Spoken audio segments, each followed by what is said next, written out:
Okay. So electrical conductivity जो है वो भी एक केमिकल प्रॉपर्टी है सॉइल की, जो हम जो है डिटरमाइन करते हैं। और उसके पीछे मकसद जो होता है वो ये होता है कि भाई हमारे सॉइल्स के अंदर साल्स कितने हैं। ठीक है, हम साल्ट अफेक्टेड सॉइल्स को जब पढ़ेंगे तो इसको और डिटेल में वहां पर जो है वो मैं आपको समझाऊंगा। लेकिन आप ये समझ लें कि इसी कोई आपसे पूछे कि भाई इसी क्या होती है, सो इसी का मतलब है इलेक्ट्रिकल कंडक्टिविटी। और ये क्यों डिटरमाइन की जाती है, ये इस वजह से डिटरमाइन की जाती है ताकि हमें पता चल सके कि हमारी सॉइल्स के अंदर जो नमकियात हैं, जो साल्स हैं, उनकी मिकदार कितनी है। ठीक है। तो अब इसके जो यूनिट्स हैं, जैसे हम पीएच को जो है वो 0 से 14 में नाप रहे थे, तो यहाँ पर जो होता है इसके दो यूनिट्स हैं। एक होता है डेसीसाइमन पर मीटर और दूसरा होता है मिलीमोस पर सेंटीमीटर। अब ये दोनों बराबर है। ठीक है, कुछ जो लोग हैं या कुछ साइंटिस्ट जो हैं वो इसको डेसीसाइमन पर मीटर में जो है वो डिटरमाइन कर रहे होते हैं या कैलकुलेट करते हैं। और कुछ लोग जो हैं वो इसको मिलीमोस पर सेंटीमीटर में जो है वो डिटरमाइन करते हैं। अगर किसी ने भी जो है वो जो 2020 में या 21 में जो हमारा टेस्ट हुआ था, वो अगर किसी ने पेपर देखा है तो उसके अंदर ये क्वेश्चन वाजे आया था कि भाई इलेक्ट्रिकल कंडक्टिविटी को का जो यूनिट है वो क्या होता है। तो याद रखें, इसके कॉमनली दो यूनिट्स यूज होते हैं। एक होता है डेसीसाइमन पर मीटर और दूसरा होता है मिलीमोस पर सेंटीमीटर। एक डेसीसाइमन पर मीटर बराबर है 1 मिलीमोस पर सेंटीमीटर के। तो इनकी जो है वो ये दोनों जो है वो सेम है। अब इसी को डिटरमाइन करने के लिए जो इंस्ट्रूमेंट यूज किया जाता है उसका नाम है ईसी मीटर। इसके अंदर भी जो है वो इलेक्ट्रोड होता है। जिस भी चीज की ईसी आपको डिटरमाइन करनी होती है, आप ये इलेक्ट्रोड जो है वो उस चीज के अंदर डालते हैं। जनरली वो लिक्विड फॉर्म में ही होता है या पेस्ट होगा। ठीक है, हार्ड सॉलिड नहीं होगा। आप ऐसे कहें कि सर मैं मिट्टी के ऊपर जो है ये रख दूं, तो ये इसी नहीं बताएगा आपको। आपको जो है वो सॉइल को या तो उसका पेस्ट बनाना पड़ेगा, क्योंकि पानी उसके अंदर शामिल करना पड़ेगा, वरना करंट उसमें से पास नहीं होगा। तो ये वाला जो है ये डिजिटल है। ठीक है, ये लेबोरेटरी के अंदर यूज होता है, ये इलेक्ट्रिसिटी पे चलता है, ये पोर्टेबल है, आप जेब में लेकर घूम सकते हैं, बैटरी के ऊपर चलता है। पानी की आमतौर पर जो है वो इससे जो है वो इसी आमतौर पर किया जाता है। ये वेरी चीप है। ठीक है, 2000, 2500, 3000 रुपये में आपको मिल जाता है। लेकिन इसकी जो वैल्यूज हैं वो एक्यूरेट नहीं होती। ठीक है, कभी कभार जो है ये गलत भी आपको बता देता है। तो इसीलिए मैं आपको ये सजेस्ट करूंगा कि आप इसके ऊपर रिलाय ना किया करें। ये वाला जो है, ऊपर वाला जो इलेक्ट्रोड वाला है, ये बेस्ट है। तो इसी क्या है, इसी का मतलब है इलेक्ट्रिकल कंडक्टिविटी। इलेक्ट्रिकल कंडक्टिविटी का मतलब ये होता है कि कोई भी जो चीज है या मटेरियल है वो करंट कितना जो है वो कंडक्ट कर सकता है, यानी कि उसके अंदर कितनी जो है वो चीजें जो है वो हैं। अब याद रखें, जिन सॉल्यूशंस के अंदर साल्स की मिकदार ज्यादा होगी वहां पर इसी की वैल्यू ज्यादा आएगी, क्योंकि साल्स जो हैं वो बहुत ज्यादा मिकदार में जो है वो करंट को जो है वो पास करते हैं। ठीक है, यही वजह है कि आप एक जो है वो जो पानी है या न्यूट्रल वाटर है उसकी जब इसी देखेंगे तो वो बहुत कम होगी, लेकिन अगर आप उसके अंदर नमक डिजोल्व करके उसी वाटर के अंदर जो है वो इसी को डिटरमाइन करेंगे तो वो ज्यादा होगी। तो हम इसी क्यों डिटरमाइन करते हैं, हम इसी इलेक्ट्रिकल कंडक्टिविटी इसी वजह से डिटरमाइन करते हैं ताकि हमें ये पता चल सके कि हमारी जमीन के अंदर साल्ट कितने। और याद रखें, जिन जमीन के अंदर नमकियात की मिकदार बहुत ज्यादा होती है वहां पर एग्रीकल्चर बहुत कम जो है वो परफॉर्म किया जा सकता है। ठीक है, इसके दो यूनिट्स यूज होते हैं। एक होता है डेसीसाइमन पर मीटर और दूसरा होता है मिलीमोस पर सेंटीमीटर, और ये दोनों बराबर है।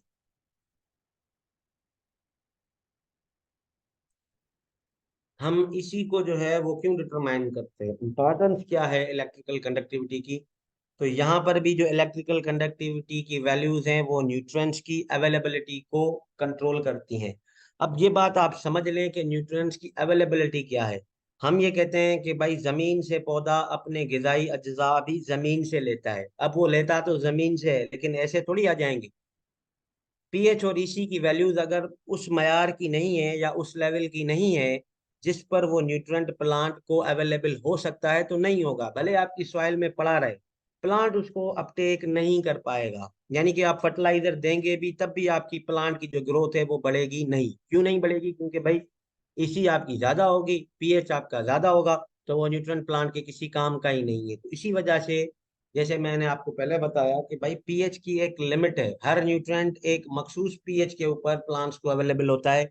सेम यहाँ पर भी वही बात होगी कि भाई हर न्यूट्रिएंट जो है वो एक मखसूस इसी लेवल के ऊपर प्लांट को जो है वो अवेलेबल होता है। दूसरी बात यह है कि भाई जब साल्ट की मिकदार आपकी जमीन में बढ़ जाती है तो वो आपकी रूट्स को डैमेज कर देती है। जनरली ये हो जाता है कि भाई रूट्स जो हैं वो डैमेज हो जाती हैं और प्लांट्स सही तरीके से पानी की अपटेक नहीं कर पाता। अगर पानी ही आप पौधे को नहीं मिल पाएगा तो फिर पौधा सरवाइव कैसे करेगा। ओवरऑल अगर सॉइल की हेल्थ की बात करें तो जैसे हमारी सेहत जो है वो डिस्टर्ब हो जाती है अगर हम ज़्यादा नमक खा लें या ज़्यादा कोई जो है वो चीज़ खा लें, तो इसी तरीके से सॉइल्स की जो हेल्थ है वो भी जो है वो आपकी जो है वो डिस्टर्ब हो जाती है due to the high pH. So ये दो प्रॉपर्टीज थी जो हमने जो है वो डिस्कस करनी थी आज, जिसके अंदर जो है वो पीएच था। पीएच बेसिकली ये बताता है कि आपकी जो सॉइल है वो एसिडिक है या अल्कलाइन है, उसकी नेचर कैसी है, वो तेजाबी जो है वो नेचर रखने वाली है या असासी जो है वो नेचर रखने वाली है। पीएच को मेजर करने के लिए हम पीएच स्केल का यूज करते हैं जिसकी वैल्यू 0 to 14 जाती है। 0 to 6 तक अगर वैल्यू आती है तो वो एसिडिक एनवायरनमेंट में फॉल करेगी, 7 हमारा न्यूट्रल होता है, और 8 से लेके अगर 14 तक वैल्यू जाती है तो वो अल्कलाइन होगी। पीएच क्यों डिटरमाइन की जाती है? पीएच की वजह से आपके जो न्यूट्रिएंट्स हैं, सॉइल की वाटर होल्डिंग कैपेसिटी है और जो प्लांट की ग्रोथ एंड डेवलपमेंट है वो सारी की सारी जो है वो डिस्टर्ब होती है।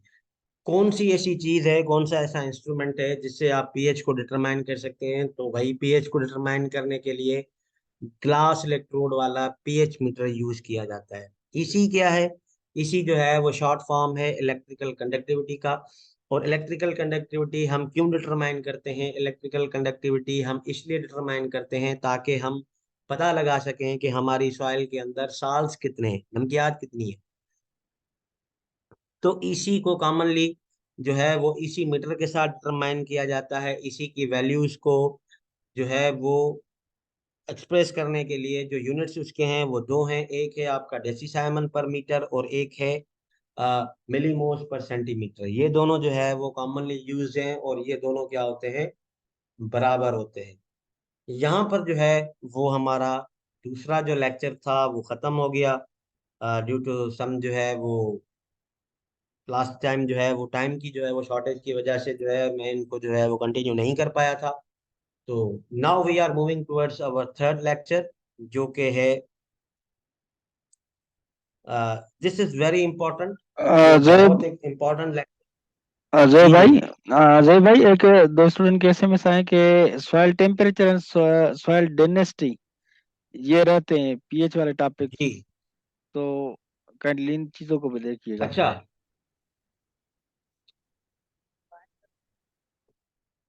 Is much I know. तो मैंने करवा दिए थे लेकिन अगर चलो स्टूडेंट्स कहते हैं तो वी अच्छा, कैन। और दूसरी एक रिक्वेस्ट थी कि ट्रायंगल को भी थोड़ा जो है ना रिपीट, तीन चार जो स्टूडेंट के मुझे पहले वैसे मैंने कहा कि रिक्वेस्ट करेंगे अजय भाई को, तो ट्रायंगल को भी एक मतलब थोड़ा सा ओवरव्यू दे देना। Thank you. ठीक है, मैं उस पे ही चला जाता हूँ। ठीक है, ये जो ट्रायंगल आपको नजर आ रहा है इसको हम कहते हैं टेक्सचरल ट्रायंगल। ठीक है।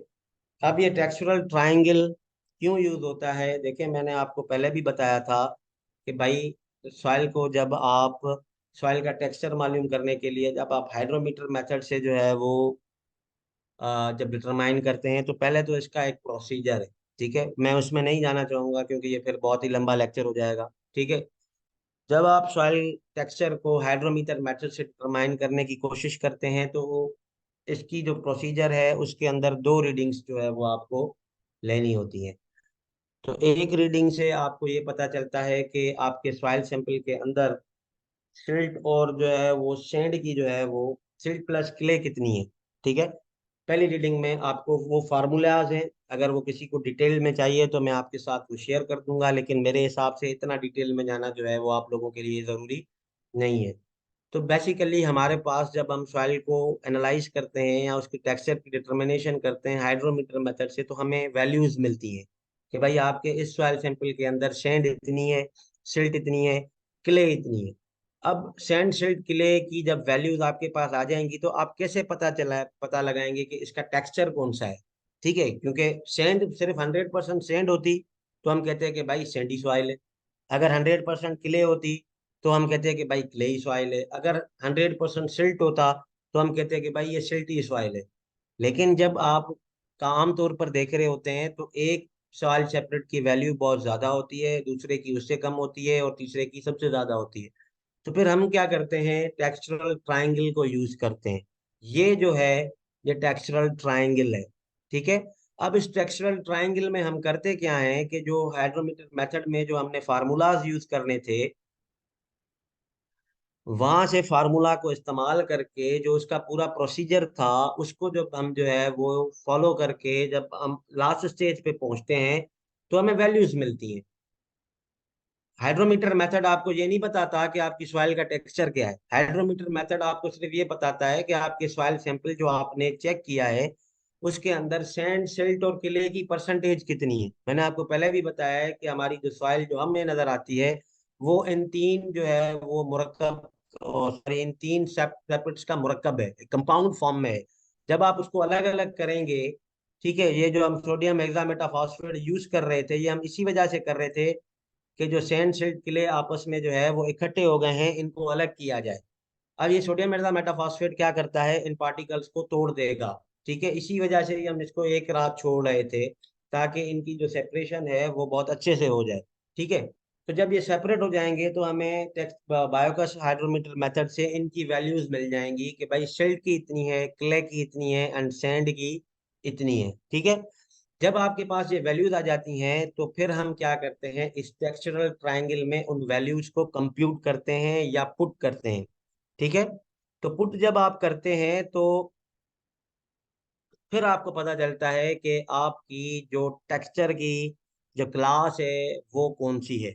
अब ये आप देख रहे हैं कि किले का एरो यहाँ लगा हुआ है, इसका मतलब ये है कि ये 10 20 30 40 50 60 70 80 90 100 जो है, इनमें से जब भी जहां पर भी आपकी क्ले की वैल्यू आती है तो ये आपकी क्ले को बताएगा। ठीक है। ये क्या बताएगा, क्ले को बताएगा। तो मिसाल के तौर पे मैं कहता हूँ कि भाई क्ले की वैल्यू 40 है तो ये यहाँ से यूं जाएगी। तो यहाँ पर आप जो है वो क्या करेंगे, स्केल से लाइन लगा देंगे। इसका मतलब ये है कि क्ले कितनी हो गई, 40 हो गई। ठीक है। अब ये यहाँ पर एक लेट सपोज करें कि ये लाइन आपकी लग गई। अब सिल्ट की मैं बात करूं तो भाई सिल्ट की परसेंटेज है हमारे पास 20। ठीक है, 20 है। तो सिल्ट की जो वैल्यूज हैं वो ये हैं 10 20 30 40 50 60 70 80 90 100, तो 20 है। तो ये 20 जो है वो हम यहाँ से सीधी लाइन लेकर आएंगे। ठीक है। तो यहाँ से जो है वो हम सीधी लाइन लेकर आएंगे, यानी कि ये यहाँ से लाइन आ रही थी, ये 20 की लाइन अगर आप यहाँ पे लगाएंगे तो यहाँ पर ये दो लाइंस आपकी कट होंगी। कट हो रही है, होने दें। तीसरा जो हमारा है काम वो है जो है वो सेंड का। अब सेंड की जो है 40 क्ले हो गई, 20 सिल्ट हो गई, अब बचेगी 40। तो ये 40 जो है अगर आप यहाँ से फिर यहाँ से हम लाइन लगाएंगे, ये एक दो यहाँ से आके ये यूं जाएगी। तो आप देखेंगे तो यहाँ पर जो है ये तीन लाइंस आपस में जो है वो डिस्ट्रीब्यूट होंगी। तो जब यहाँ पर आप देखेंगे तो ये जो ब्लैक लाइन है ये बॉर्डर लाइन है आपके क्ले की। तो इसका मतलब ये होता है कि हमारा टेक्सचरल जो क्लास है वो क्ले है। अगर ये दो लाइंस या दो में से तीन लाइंस या तीन में से दो लाइंस, ठीक है, कभी कभार तीनों एक दूसरे से टकरा जाती हैं, कभी कभार दो टकराती हैं। तो जिस भी ये बेसिकली ये क्लासेस हैं जो आपको ये नजर आ रहे हैं ना नाम, ये क्लासेस हैं। अब जिस भी ट्रायंगल के अंदर आपकी दो लाइंस या तीन लाइंस एक दूसरे को काटेंगी, उसको हम देखेंगे कि भाई काट कहाँ रही है। मिसाल के तौर पे अगर इसके अंदर काटती तो हम कहते हैं कि भाई हमारा टेक्सचर सैंडी क्ले है। अगर इसके अंदर काटती तो हम कहते हैं भाई क्ले लोम है।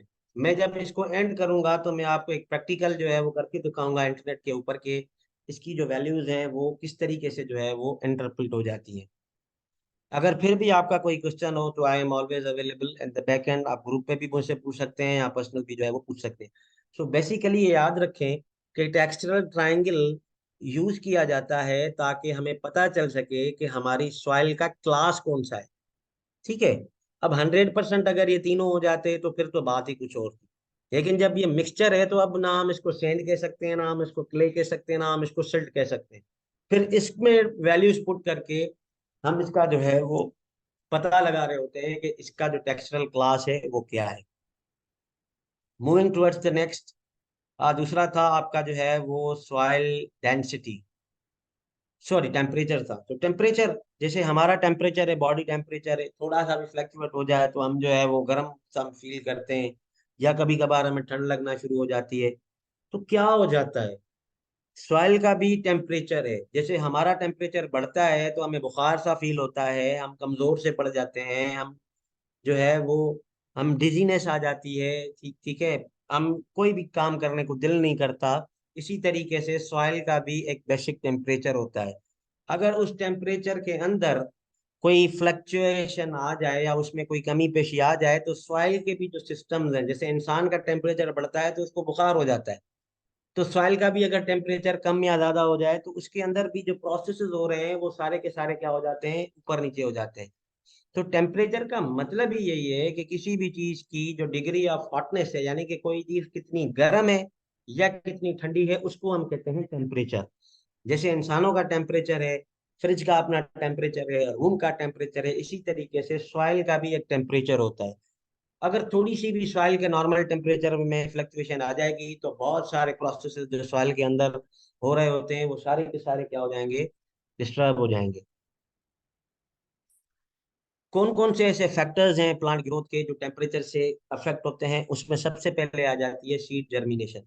हम बाज औकात ये कह रहे होते हैं कि यार मैंने बीज भी इतना अच्छा डाला, पानी भी पूरा दिया, फर्टिलाइजर भी जमीन में डाला था, लेकिन मेरे जो जर्मिनेशन है वो नहीं हुई। तो टेम्परेचर तो कभी हम नोट ही नहीं करते। जितने भी लोग ये हमारे साथ जो है वो पेस्टिसाइड कंपनीज या सीड कंपनीज या फर्टिलाइजर कंपनीज के हैं, बहुत सारे दोस्त हैं, मैं उनको जानता हूँ पर्सनली, उनको ये बात जो है वो समझ आ जाएगी कि मैं कहाँ पर जो है वो आपको जो है वो बात कर रहा हूँ। तो इसका मतलब ये है कि अगर आपका एक नॉर्मल टेम्परेचर होता है सॉइल का भी, ठीक है ना, सर्दियों में कुछ होता है, गर्मियों में कुछ होता है, इस यही तो वजह है कि हम सर्दियों के क्रॉप जो हैं वो गर्मियों में नहीं लगा सकते और गर्मियों के क्रॉप सर्दियों में नहीं लगा सकते।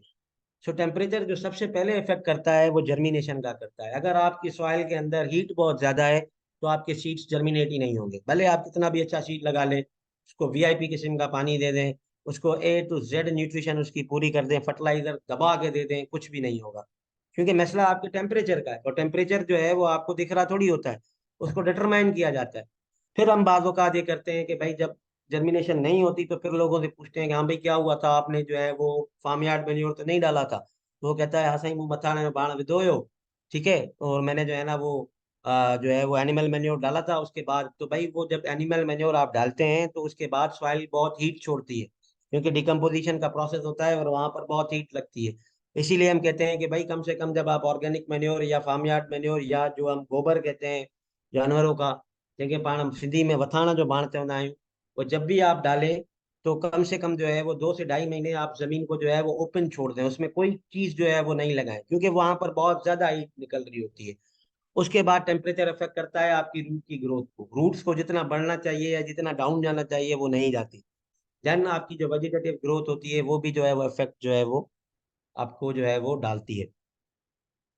ऑर्गेनिक मैटर की डिकम्पोजिशन, फिजिकल वेदरिंग जो है, ये भी सारी की सारी जो चीजें हैं वो पीएच डिपेंडेंट होती है। अब याद रखें कि जिन सॉइल्स का कलर डार्क होगा वो बहुत क्विकली जो है वो वार्म हो जाएंगी और उनके टेम्परेचर बहुत ज्यादा होते हैं, ठीक है।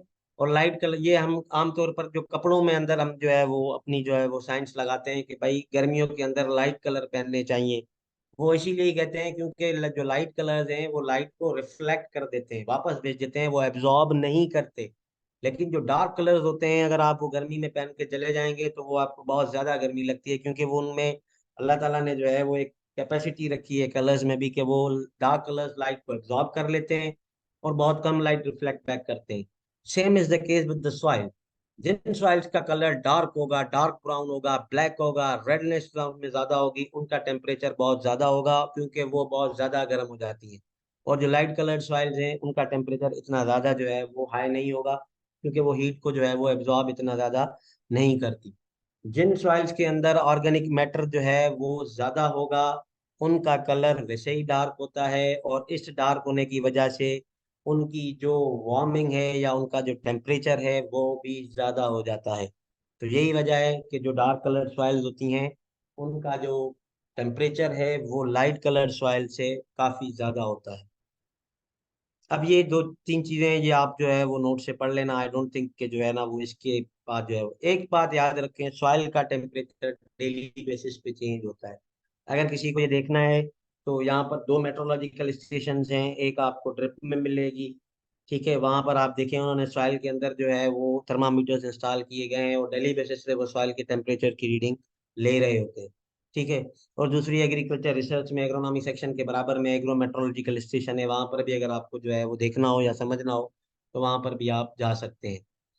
सॉइल डेंसिटी, डेंसिटी जो है वो ये मास पर यूनिट वॉल्यूम, ये फिजिक्स का जो है वो एक टॉपिक है। ठीक है, और यहाँ पर भी इसकी जो है वो डेफिनेशन यही है कि भाई मास पर यूनिट वॉल्यूम। ठीक है, इसका फार्मूला है density is equal to mass को जब आप डिवाइड करेंगे किसी भी चीज के वॉल्यूम के, इसका मतलब ये है कि 1 सेंटीमीटर अगर आपने सॉइल ली है तो उसका वजन कितना है। ठीक है, वॉल्यूम तो आपको पता चल गया कि भाई हम जो है वो 1 सेंटीमीटर क्यूब हमने वॉल्यूम लिया है, उसका वजन कितना है। जब उसका जितना उसका वजन है जब आप उसको उसके वॉल्यूम के साथ डिवाइड करेंगे तो आपको मिल जाएगा डेंसिटी का जो है वो क्राइटेरिया मिल जाएगा। मास को आमतौर पर जो एसआई यूनिट्स हैं, जो सिस्टम इंटरनेशनल है, फिजिक्स आ जाएगी दोबारा, उसके अंदर जो है वो मास को जो है वो मेजर किया जाता है ग्राम्स के अंदर और वॉल्यूम को किया जाता है सेंटीमीटर क्यूब के अंदर। सो ग्राम पर सेंटीमीटर क्यूब ही इसका यूनिट है। दो कंपोनेंट्स होते हैं डेंसिटी के, एक को कहा जाता है पार्टिकल डेंसिटी और एक को कहा जाता है बल्क डेंसिटी। पार्टिकल डेंसिटी जो है वो वेट पर यूनिट वॉल्यूम है। जिन लोगों ने आज टेस्ट अटेम्प्ट किया है उनके लिए अब मैं आपको दोबारा से समझा देता हूँ, मुझे पता था आप लोग इसमें फंसोगे and that's why the question है इसका कि आप इनको रिपीट करें। तो मैंने जानबूझकर जो है वो ये चीजें दी थी and these are the very important things. ठीक है, तो वेट पर unit volume of the solid portion of the soil is called particle density. जब भी आप किसी सॉइल का सैंपल लेते हैं तो उसका वॉल्यूम होता है, भाई 6 इंच से हमने लिया है, ठीक है, 12 इंच से सैंपल लिया है, 1 फुट से लिया है, ये उसका वॉल्यूम है। उसको जब आप वेट करते हैं तो वो होता है उसका मास। लेकिन पार्टिकल डेंसिटी में याद रखें आप पोर स्पेस परसेंटेज को काउंट नहीं करते, सिर्फ जो सॉलिड पोर्शन है, जो मट्टी है आपकी, वो उसके अंदर जितनी पानी और हवा मौजूद है वो इसमें काउंट नहीं होता। ठीक है, पार्टिकल डेंसिटी को इसी वजह से जो है वो ट्रू डेंसिटी भी कहा जाता है और इसको भी जो है डिटरमाइन करने का जो फार्मूला है वो ग्राम पर सेंटीमीटर क्यूब है। अब ये सीसी है, सीसी वो इंजेक्शन वाली है, ठीक है ना, सीसी 1 सीसी 2 सीसी, तो वही है, ये सेंटीमीटर क्यूब ही है, शॉर्ट फॉर्म लिखा हुआ है यहाँ पर। सी का मतलब सेंटीमीटर, सी का मतलब क्यूब। मिनरल सॉइल्स की अगर आप देखें तो जो वैल्यूज जाती हैं पार्टिकल डेंसिटी की वो 2.60 से जाती हैं 2.75 तक, ये एवरेज है। क्लेई सॉइल्स की 2.80 भी होती है, लेकिन ये एवरेज जो जाता है वो यहाँ तक ही जाता है। ये वैल्यू आपको याद करनी पड़ेगी and that's why I have highlighted this with the golden और ऑरेंज कलर। तो ये होती है आपकी पार्टिकल डेंसिटी। दूसरी होती है बल्क डेंसिटी। अब बल्क डेंसिटी और पार्टिकल डेंसिटी में फर्क ये है कि पार्टिकल डेंसिटी में हम हवा और पानी का जो मास है उसको काउंट नहीं करते, लेकिन बल्क डेंसिटी में पूरा मास आता है, यानी कि जो पोर स्पेस परसेंटेज है, हवा या पानी का भी जो मास है वो भी कैलकुलेट किया जाएगा अलोंग विद द वॉल्यूम। याद रखें, बल्क डेंसिटी की वैल्यूज हमेशा कम होंगी पार्टिकल डेंसिटी की वैल्यूज से। पार्टिकल डेंसिटी की वैल्यूज हमेशा ज्यादा होंगी, बल्क डेंसिटी की वैल्यूज हमेशा कम होंगी।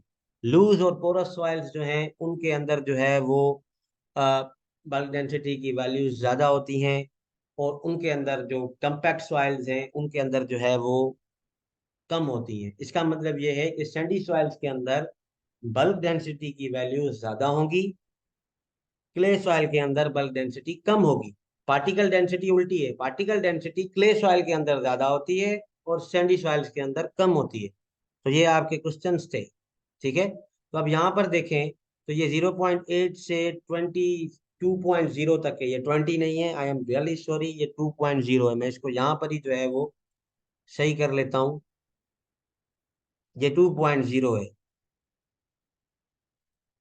ये अच्छा हुआ जिसने भी कहा कि आप रिपीट कर लें, ये 2.0 तक है, क्योंकि मैंने आपको पहले ही बताया कि बल्क डेंसिटी की वैल्यूज पार्टिकल डेंसिटी से कम होती है। अब यहाँ पर देखें इसकी रेंज 0.8 से 2.0 तक जाती है, यानी कि 0.8 से शुरू होती है और 2 के दरमियान खत्म हो जाती है।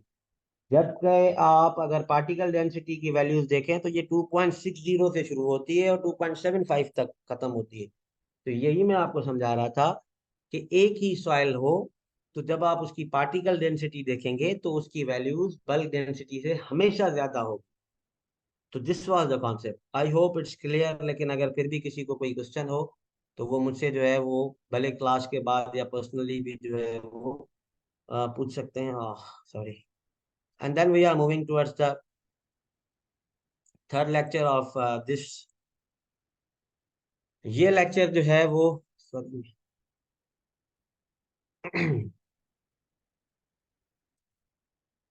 so our third lecture is soil fertility and plant nutrition। ये एक बहुत इम्पोर्टेंट जो है वो टॉपिक है एग्रीकल्चर के हवाले से भी। अब आपने कुछ भी पढ़ा हो, आपने हॉर्टिकल्चर पढ़ी है, आपने जो है वो एंटोमोलॉजी पढ़ी है, आपने जो है वो सॉइल साइंस पढ़ा है, एग्रोनॉमी पढ़ी है, बिल्डिंग एंड जेनेटिक्स पढ़ा है, ईच एंड एवरी सब्जेक्ट जो भी आपने पढ़ा है ये एक बेसिक कंपोनेंट है आपके एग्रीकल्चर का। अगर जिस भी इंसान को या जिस भी बंदे को ये चीजें समझ नहीं आई तो वो मेरे ख्याल से एग्रीकल्चर में जो है वो किसी भी फील्ड के अंदर जो है वो सही से काम नहीं कर पाएगा। तो स्टार्ट करते हैं सबसे पहले, सॉइल फर्टिलिटी क्या है। ठीक है, रिकॉल करें अपनी मेमोरी को। जब हम ब्रांचेस ऑफ सॉइल साइंस पढ़ रहे थे तो मैंने आपको एक बात बताई थी कि भाई सॉइल फर्टिलिटी, फर्टिलिटी का मतलब है जरखेजी। ठीक है, अब जोए जमीन भाई, की जरखेजी। जी जी। जोए भाई आपकी स्लाइड से शो नहीं हो रही है, ये इंपॉर्टेंस ऑफ सॉइल इसी हमारे पास शो हो रही है, काइंडली इसको चेक करें। अच्छा, जी जी। मैं इसको जो है वो दोबारा कर।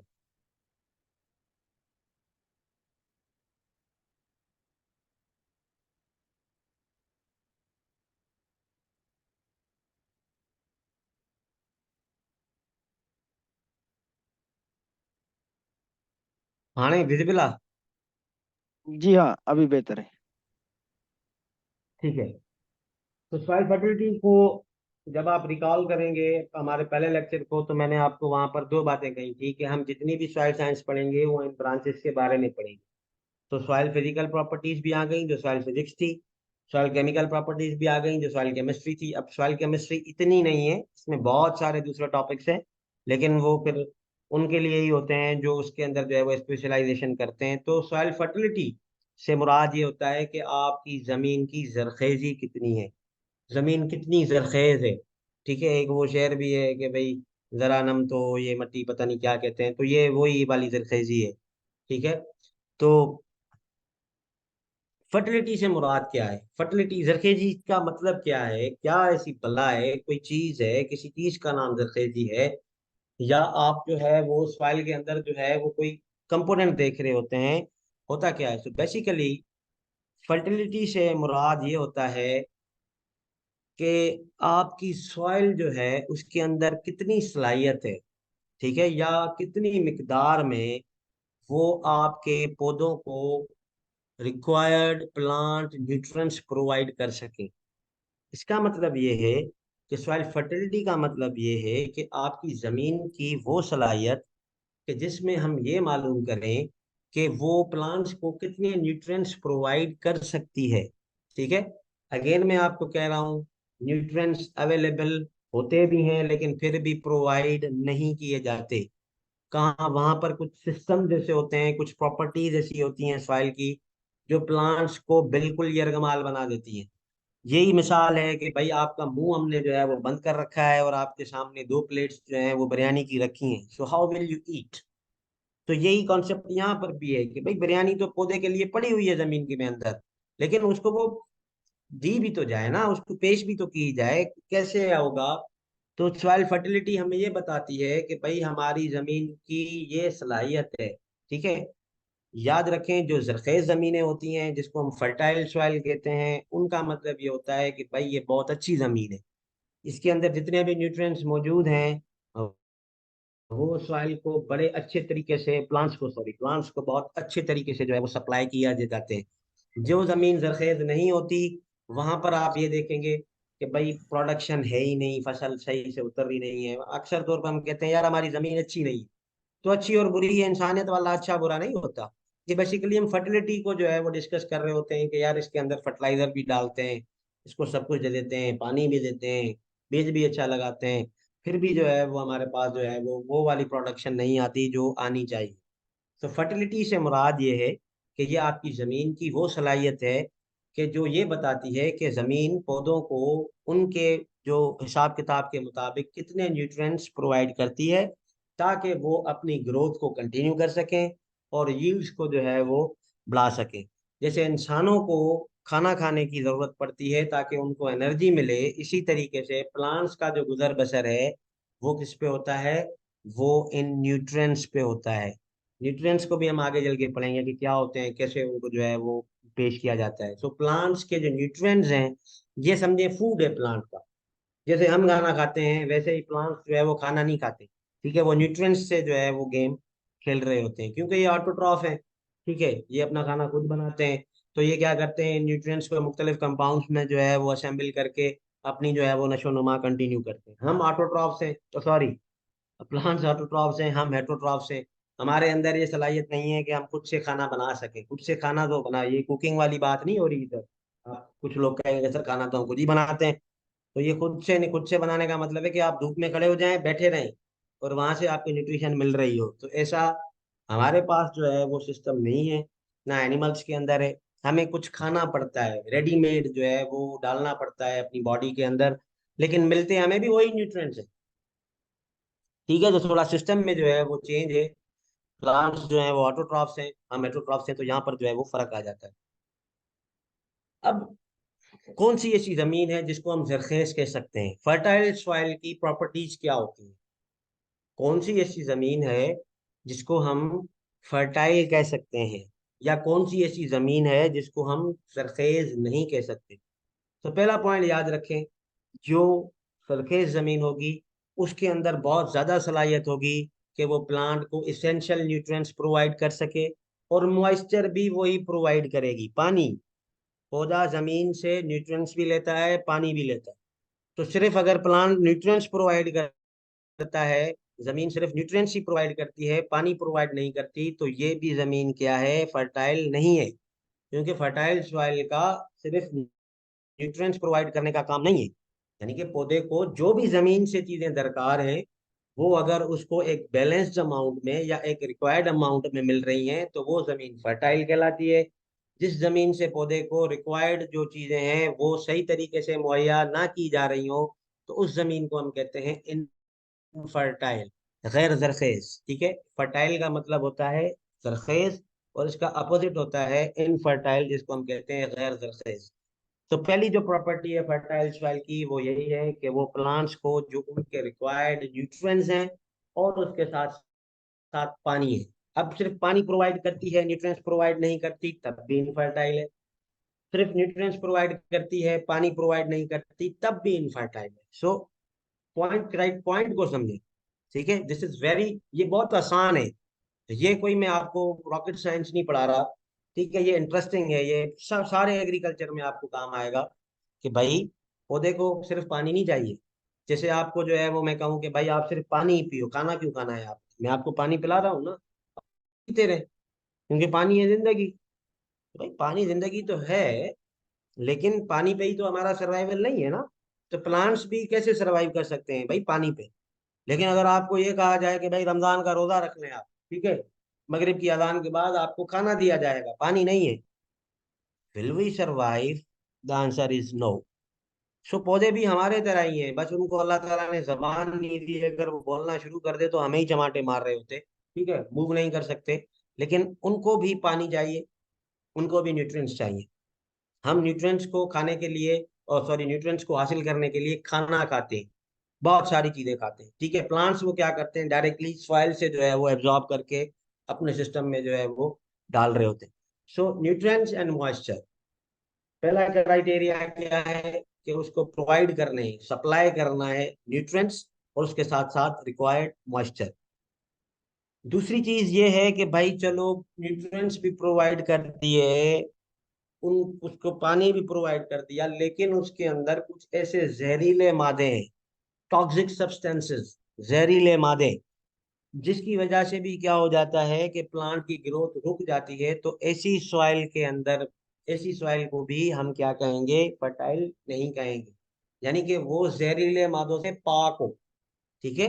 बाद औकात हम देखते हैं कि भाई वो गटर का पानी लोग दे दे के खराब कर देते हैं अपनी सॉइल को, फिर वो कहते हैं सही पे रहे हैं तो गली हुई, पहले तो ये इतनी यील्ड देती थी, अब ये इतनी यील्ड नहीं देती। तो भाई उसकी वजह यही है कि गटर के पानी के अंदर जो है वो जहरीले मादे होते हैं, और जहरीले मादे जब आपकी सॉइल में एक्यूमुलेट हो जाएंगे तो प्लांट्स ग्रो ही नहीं कर पाएंगे।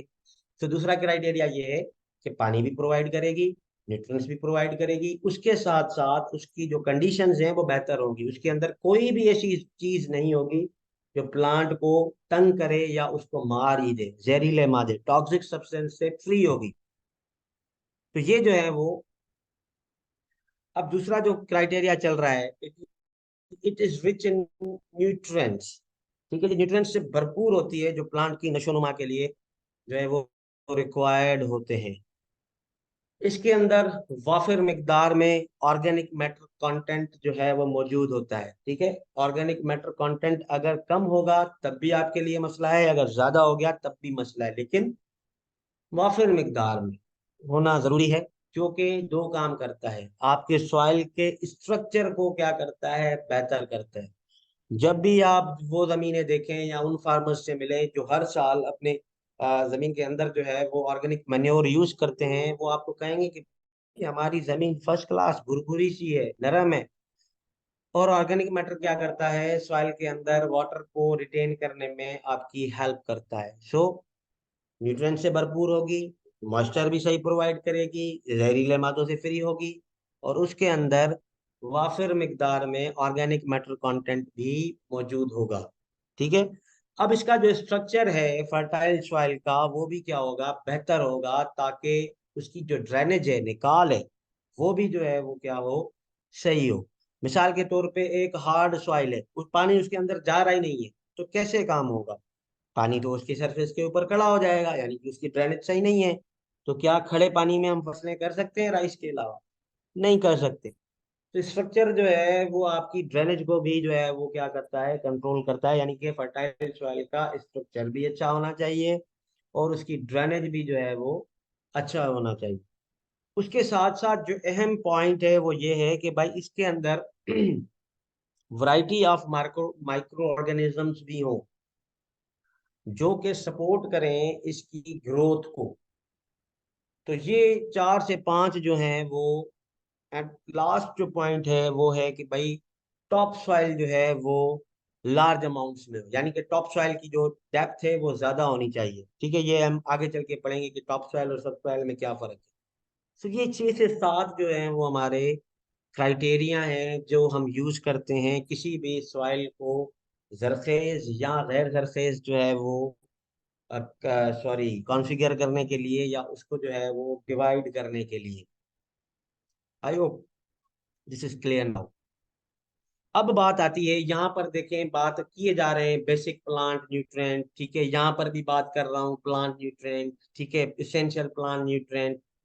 अब आपका क्वेश्चन ये होना चाहिए कि सर ये न्यूट्रिएंट है क्या भला, क्या है ये? ठीक है। तो अब हम ये पढ़ेंगे, अब समझने, अब देखें मैं आपको एक सिस्टमेटिक वे में लेके जा रहा हूँ कि भाई पहले तो ये बताएं कि भाई फर्टिलिटी क्या होती है। फर्टिलिटी का मतलब ये है कि जमीन की वो सलाहियत जिसमें हम ये पता करने की कोशिश करते हैं कि इसके अंदर कितनी सलाहियत है कि पौधे की नशो नुमा को जो है वो सपोर्ट कर सके। उसके अंदर हम देखते क्या है, उसके अंदर हम देखते ये हैं कि इसके अंदर न्यूट्रिएंट्स कितने मौजूद हैं और कितने ये प्लांट्स को दे सकती है। सिर्फ पड़े हुए हैं, प्लांट्स को दे नहीं सकती, तब भी किसी काम के नहीं है। ठीक है ही नहीं, तब भी किसी काम के नहीं है। ठीक है।